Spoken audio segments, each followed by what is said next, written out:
Bismillahirrahmanirrahim. Assalamu alaikum. This is Miss Noori from Superior Model School and this is the online class session of grade 7th SST lecture number 7. हमने जो पहला chapter start किया था students, उसमें भी हमने history section से पढ़ा था कि किस तरीके से बरी सग़ीर में या फिर सब कॉन्टिनेंट में मुस्लिम्स ने अपना डेरा डाल दिया, किस तरीके से वो लोग यहाँ पे उनको तरक्की मिली. Now going to start from the history section chapter number 2 which is Ghaznavi rule, जो कि स्टार्ट होता है 962 से 1186 CE तक और ये है पेज नंबर 5 पर. But before starting the reading मैं आपको यहाँ पे एक इस तरीके का स्केच जो है मैंने ड्रॉ किया है ताकि आप लोगों को बिल्कुल सही तरीके से समझ आ सके. ठीक है, जो गज़नवी रूल है बेसिकली गज़नवी रूल जो है ना, ये स्टार्ट होता है अलबतगीन से. अलबतगीन जो था इससे जो है तो ये गज़नवी रूल स्टार्ट होता है. राइट, वो जो थे वो कौन थे? वो बेसिकली अफ़गानिस्तान के इलाके Ghazni, this is the Ghazni. Right, Ghazni एक एरिया का नाम है. वो जो है अफ़गानिस्तान में गज़नी के गवर्नर पहले बने. ठीक है, पहले वो क्या बने? अफ़गानिस्तान गज़नी के गवर्नर बने अलबतगीन. वो बेसिकली जो थे वो एक टर्किश कमांडर थे. ठीक है, ही वॉज़ अ टर्किश कमांडर. फिर उन्होंने काफ़ी अच्छी तरीके से अपने उस पर रेन किया, काफ़ी अच्छी तरीके से उन्होंने हुकूमत की और बहुत सब कुछ संभाला अलबतगीन ने. उसके बाद जैसे ही उसकी डेथ हो गई 976 CE में उसकी डेथ हो गई. उसकी डेथ के बाद उसका जो दामाद था सन इन लॉ, किसका दामाद था? अलबतगीन का. सन इन लॉ जो थे जिसका नाम है सुबुक्तगीन जो था, उसने फिर जो है तो गज़नवी रूल में उसका फिर काफ़ी कंट्रीब्यूशन है और उसने फिर इस रूल को आगे पहुंचाया. ठीक है, सो ये मैंने आपको थोड़ी सी हिस्ट्री बताई है इसकी. यही सब कुछ हम इसी चैप्टर में भी पढ़ेंगे और साथ साथ में मैं आपको इसी तरह बोर्ड पे एज ए स्केच भी समझाती रहूँगी. ठीक है, so now going to start the reading.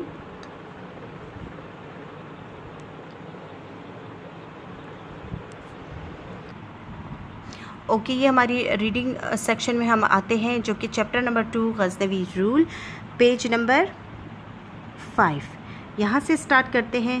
अब आप लोग गौर से देखें. अलबतगीन फाउंडेड द गज़नवी रूल, अलबतगीन ने जो था तो उसके कायम किया गज़नवी रूल को. ही was a Turkish commander in the Persian army. वो जो है फ़ारसी आर्मी या फिर फ़ारसियों के फ़ौज में वो एक तुर्की का कमांडर था. इन 962 CE में ही सक्सीडेड हिज फादर, उसने अपने बाप को कामयाब कराया and become the governor of Ghazni in Afghanistan, और फिर अफ़गानिस्तान में वो गवर्नर बने गज़नी एरिया के.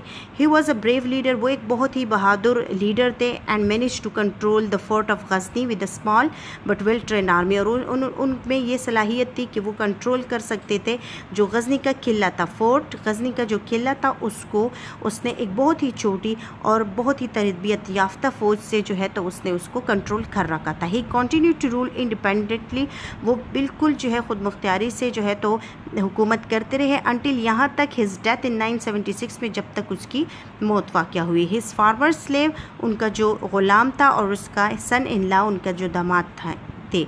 Sabuktigin took over the reign, Sabuktigin ने जो था तो बाकी फिर हुकूमत संभाली. ठीक है, now going to start the read about the Sabuktigin. Okay, Sabuktigin was a brave and competent leader. Sabuktigin जो था वो भी बहुत ज़्यादा बहादुर और एक कम्पिटेंट लीडर, यानी एक बहुत ही कामयाब लीडर थे. Ghazni become a strong Muslim state, Ghazni फिर उस टाइम में एक बहुत ही मजबूत रियासत बन गई, मुस्लिम रियासत बन गई अंडर हिज रूल, उसके हुकूमत के दौरान. Soon the neighbouring Hindu kingdoms, जो फिर जल्द ही जो हमसाए हिंदू सल्तनतें थी, बिगेन टू फील थ्रेटन्ड, वो जो है तो घबराहट उनको स्टार्ट हो गई, यानी उन्होंने घबराना या फिर डरना स्टार्ट कर दिया या घबराहट महसूस किया. दे रोज अप अगेंस्ट द तुर्क, वो फिर क्या हुए कि वो तुर्कियों के खिलाफ उठ खड़े हुए. Sabuktigin manage to defeat all attack by the allied kingdoms, उन्होंने अपने जितने भी उसके इत्तेहादी रियासतें थी उन सबको उसने इस तरीके से एक तरीक़ाकार अपनाया कि उसको उन्होंने शिकस्त दे दी. And extended the boundaries of his empire, और अपने जो सल्तनत थे उसकी हदूद को उन्होंने काफ़ी बड़ा कर दिया. He is remembered as the first Muslim, उनको जो है पहला मुसलमान याद रखा जाता है to enter the subcontinent, के वो पहले मुसलमान हैं जो कि शुमाल से बरसगीर में दाखिल हुए हैं. सुबुक्तगीन डाइट इन 997 में उनकी डेथ हुई है. Living his kingdom to Mahmud, और उसने अपना जो किंगडम था रियासत वो किसके हाथ छोड़ दिया? महमूद के हाथ. अब महमूद ऑफ गज़नी, अब महमूद ऑफ गज़नी जो थे उनका रूल 997 से 1030 तक उनका है। महमूद ऑफ गज़नी के बारे में अब हम पढ़ते हैं, क्योंकि सबुक्तगीन के बाद अब महमूद गज़नी आ गए। महमूद ऑफ गज़नी और सुल्तान महमूद गज़नवी जो है, ये उसको हम महमूद गज़नवी भी बोलते हैं और महमूद ऑफ गज़नी भी बोलते हैं। One of the most powerful ruler of his time, वो अपने दौर के काफ़ी मजबूत जो थे हुक्मरान थे। His inherited empire included areas of Bukhara, the Persian Gulf, Khwarazm, Tehran and India. ये जो तमाम इलाके हैं ये ना, ये उनके सल्तनत या फिर उनके एम्पायर से ही वो उनके एम्पायर में ही आते हैं।